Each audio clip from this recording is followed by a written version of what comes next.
ವಾಹನ ಸವಾರರಿಗೆ ಮತ್ತೆ ಕಹಿ ಸುದ್ದಿ ಅಂತಾನೆ ಹೇಳ್ಬೋದು. ಅಂದ್ರೆ ಕಳೆದ 12 ದಿನಗಳಲ್ಲಿ ಮತ್ತೆ 4ನೇ ಬಾರಿ ಪೆಟ್ರೋಲ್ ಡೀಸೆಲ್ನ ಬೆಲೆ ಏರಿಕೆ ಆಗಿರುವಂಥದ್ದು ಈಗ ಮತ್ತೆ ವಾಹನ ಸವಾರರ ಆಕ್ರೋಶಕ್ಕೆ ಕಾರಣ ಆಗಿದೆ ಅಂತಾನೆ ಹೇಳ್ಬೋದು. ಸದ್ಯ ನಮ್ಮೊಂದಿಗೆ ಈಗ ವಾಹನ ಸವಾರರಿದ್ದಾರೆ, ಬೈಕ್ ಸವಾರರಿದ್ದಾರೆ, ಅವರು ನಾವು ಮಾತನಾಡಿಸ್ತಾ ಹೋಗೋಣ. ಸರ್, ಏನು ಹೇಳಿ ಬೈತೀರಿ ನೀವು? ಈಗಾಗಲೇ ಏನು ಕಳೆದ ಒಂದು 12 ದಿನದಿಂದ 4ನೇ ಬಾರಿ ಈಗ ಮತ್ತೆ ತೈಲ ಬೆಲೆ ಏರಿಕೆ ಆಗಿರುವಂಥದ್ದು. ಬಹಳ ಮುಖ್ಯವಾಗಿ ಯಾವಾಗಲೂ ಕೂಡ ಬೈಕಲ್ಲಿ ಓಡಾಡುವಂಥವ್ರು ಏನು ಹೇಳಲಿಕ್ಕೆ ಬಯಸ್ತೀರಿ? ಸಾಮಾನ್ಯ ಜನ ಇವಾಗ ಜೀವನ ಮಾಡೋದೇ ಕಷ್ಟ ಆಗಿದೆ. ಗ್ಯಾಸ್ದು ಹೊಡ್ತಾ ಕೊಟ್ಟಿದೆ, ಮೊದಲೇ ಗ್ಯಾಸ್ ಜಾಸ್ತಿ ಆಗಿ ಹೊಡ್ತಾ ಬಂದಿದೆ. ಇನ್ನು ಪೆಟ್ರೋಲ್ ಬೆಲೆ ಜಾಸ್ತಿ ಆದರೆ ಇನ್ನೂ ಸಮಸ್ಯೆನೇ. ಮಕ್ಕಳಿಗೆ ಸ್ಕೂಲ್ ಫೀಸು, ಕಾಲೇಜ್ ಫೀಸ್ ಎಲ್ಲ ಕಟ್ಟಬೇಕಂದ್ರೆ ಸಾಮಾನ್ಯ ಜನದವ್ರಿಗೆ ಇವರು ಸಂಬಳಗಳು ಕಮ್ಮಿ ಕೊಡ್ತಾ ಇದ್ದಾರೆ. ಸಾಮಾನ್ಯ ಜನರಿಗೆ ತುಂಬ ಹೊಡ್ತಾ ಆಗ್ತಿದೆ. ಹಂಗಾಗಿ ಮೋದಿಯವ್ರಿಗೆ ಏನು ಹೇಳೋದಂದ್ರೆ ಕಮ್ಮಿ ಮಾಡ್ಬೇಕು ಪೆಟ್ರೋಲ್ ರೇಟು.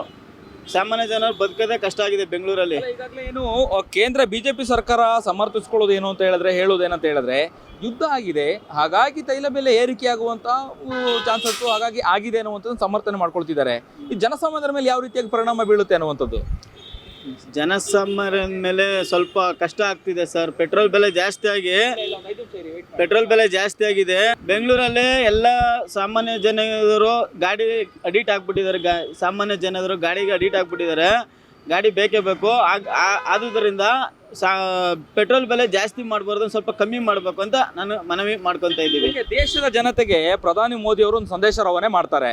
ಅಂತಂದ್ರೆ ಇತಿಮಿತಿಯಲ್ಲಿ ಬದುಕಬೇಕು, ಸರಳ ಜೀವನ ಮಾಡಬೇಕು, ಬಂಗಾರ ಬೆಳೆಯನ್ನು ಖರೀದಿ ಮಾಡುವಂಥವ್ರು ಸ್ವಲ್ಪ ಇತಿಮಿತಿಯಲ್ಲಿ ಖರೀದಿ ಮಾಡಿ ಅಥವಾ ಖರೀದಿನೇ ಮಾಡಬೇಡಿ ಅನ್ನುವಂಥದ್ದನ್ನು ಕೂಡ ಸಂದೇಶ ರವಾನೆ. ನೀವು ಒಪ್ಕೊಳ್ತೀರ ಅದನ್ನು? ಖರೀದಿ ಮಾಡಲೇಬೇಕಾಗುತ್ತೆ. ಒಂದು ಮದುವೆ ಮಾಡ್ಕೋಬೇಕು ಅಂದ್ರೆ ಇವಾಗ ಜನಸಾಮಾನ್ಯರು ಒಂದು ತಾಲಿಯನ್ನು ತಗೋಬೇಕಾಗುತ್ತೆ. ಸೊ ಹಾಗಾಗಿ ಖರೀದಿ ಮಾಡಲೇಬೇಕಾಗುತ್ತೆ. ಆದರೆ ಇವಾಗಿರೋ ರೈಟ್ಗೆ ಸ್ವಲ್ಪ ಕಷ್ಟ ಇದೆ. ಖರೀದಿ ಮಾಡಬೇಕಾಗುತ್ತೆ. ಸ್ವಲ್ಪ ರೈಟ್ ಡೌನ್ ಆದರೆ ಒಳ್ಳೆಯದು ನನ್ನ ಪ್ರಕಾರ. ಏನಾಗಿದೆ, ಎಲ್ಲ ಕಡೆ ರೇಟು ಜಾಸ್ತಿ ಆಗಿದೆ. ಆ್ಯಕ್ಚುಲಿ ಪೆಟ್ರೋಲ್ ಮತ್ತು ಡೀಸೆಲ್ದು ಏನು ಆ್ಯಕ್ಚುಲಿ 36 ರುಪೀಸ್ಗೆ ಸಿಗ್ತಾ ಇದೆ ನಮಗೆ. ಇವರು ಸ್ಟೇಟ್ ಟ್ಯಾಕ್ಸ್ ಬೇರೆ, ಸೆಂಟ್ರಲ್ ಟ್ಯಾಕ್ಸ್ ಬೇರೆ ಅಂತ ಹಾಕಿ ಆಲ್ರೆಡಿ ಜನಕ್ಕೆ ಏನು ಬೆಲೆ ಹೆಚ್ಚಿಗೆ ಏರಿಕೆಯಿಂದ ಕಷ್ಟ ಆಗ್ತಾ ಇದೆ. ಅದ್ರ ಜೊತೆಗೆ ಪೆಟ್ರೋಲ್ ಡೀಸೆಲ್ ಮತ್ತೆ ಇನ್ಕ್ರೀಸ್ ಮಾಡೋದ್ರಿಂದ ಎಲ್ಲ ಥರದ್ದು ಗೂಡ್ಸ್ಗಳು ರೇಟ್ ಜಾಸ್ತಿ ಆಗ್ತವೆ. ಆ ಥರದಾಗ ಜನ ಜೀವನ ಮಾಡೋದು ಕಷ್ಟ ಆಗಿದೆ. ಯುದ್ಧ ಆಗಿದೆ, ಹಾಗಾಗಿ ಪೆಟ್ರೋಲ್ ಡೀಸೆಲ್ ಏರಿಕೆ ಮಾಡುವಂತಹ ಅನಿವಾರ್ಯ ಬಂದಿದೆ ಅಂತೇಳಿ ಕೇಂದ್ರ ಸರ್ಕಾರ ಹೇಳುವಂಥದ್ದು.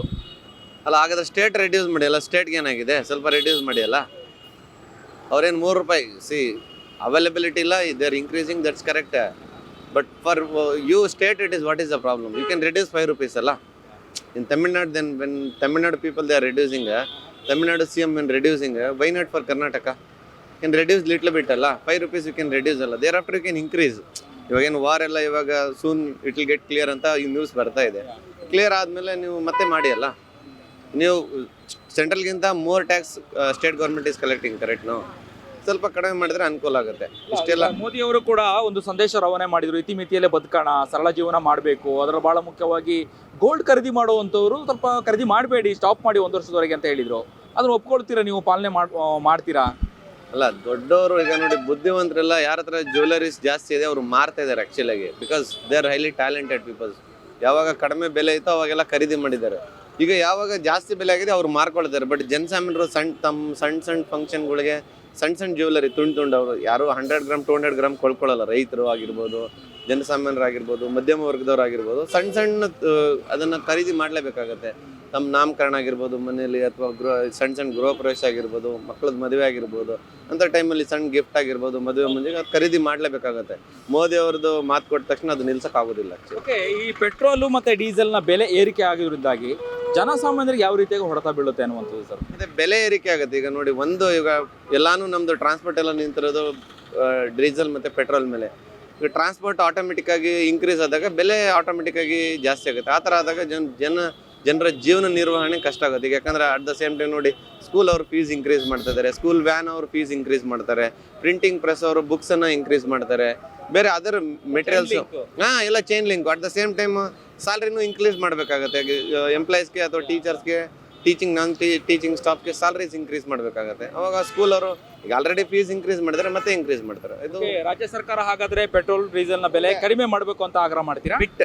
ಬಿಟ್ ಅಂದರೆ ಅವ್ರು ಎಷ್ಟು ಮಾಡಿದ್ದಾರೆ ಅಷ್ಟು ಮಾಡೋಕ್ಕಾಗದೇ ಇರ್ಬೋದು. ಯಾಕಂದರೆ there have their own commitments. ಅದನ್ನು ಕಂಪ್ಲೀಟ್ಲಿ ಅವರೆಷ್ಟು ಇನ್ಕ್ರೀಸ್ ಮಾಡಿದ್ದಾರೆ ಅಷ್ಟು ನೀವು ಡಿಕ್ರೀಸ್ ಮಾಡಿ ಅಂತ ಕೇಳೋದು ತಪ್ಪಾಗ್ಬೋದು. ಸ್ವಲ್ಪ ಮಾಡಿದರೆ ಒಳಿತಾಗುತ್ತೆ ಜನರು.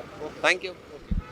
ಇದಿಷ್ಟು ಬೈಕ್ ಸವಾರ ಮಾತನಾಡುವಂಥದ್ದು, ಅಂದರೆ ಅವರ ಅಭಿಪ್ರಾಯಗಳನ್ನ ಹೇಳ್ಕೊಳ್ಳುವಂಥದ್ದು. ಕೇಂದ್ರ ಸರ್ಕಾರದ ಮೇಲೆ ಹೇಳುವಂಥದ್ದಲ್ಲ, ರಾಜ್ಯ ಸರ್ಕಾರನೂ ಕೂಡ ಕಡಿಮೆ ಮಾಡಬೇಕು. ಅಂದರೆ ನೆರೆಯ ತಮಿಳುನಾಡಿನ ರಾಜ್ಯದಲ್ಲೂ ಕೂಡ ಮುಖ್ಯಮಂತ್ರಿ ವಿಜಯ್ ಅವರು ಕೂಡ ಅಂದರೆ ಅವರ ಅಧಿಕಾರ ತಗೊಂಡ ನಂತರದಲ್ಲಿ, ಸ್ವೀಕಾರ ಮಾಡಿದ ನಂತರದಲ್ಲಿ, ಹೊಸ ಪಕ್ಷ ಬಂದ ನಂತರದಲ್ಲಿ ಒಂದಷ್ಟು ಕಡಿಮೆ ಮಾಡಿದ್ದಾರೆ. ಹಾಗಾಗಿ ರಾಜ್ಯ ಸರ್ಕಾರನೂ ಕೂಡ ಕಡಿಮೆ ಮಾಡಿದರೆ ಎಲ್ಲ ಒಂದು ಕಡೆ ವಾಹನ ಸವಾರರಿಗೆ ಅನುಕೂಲ ಆಗತ್ತೆ ಅನ್ನುವಂತಹ ಮಾತುಗಳನ್ನು, ಅವರ ಅಭಿಪ್ರಾಯಗಳನ್ನು ಹೇಳ್ಕೊಂಡಿರುವಂಥದ್ದು. ಕ್ಯಾಮ್ರಾ ಪರ್ಸನ್ ಅಭಿಲಾಷ್ ಜೊತೆ ಅಭಿಜಿತ್ ಗಣೇಶ್, ಕರ್ನಾಟಕ ಟಿವಿ, ಬೆಂಗಳೂರು.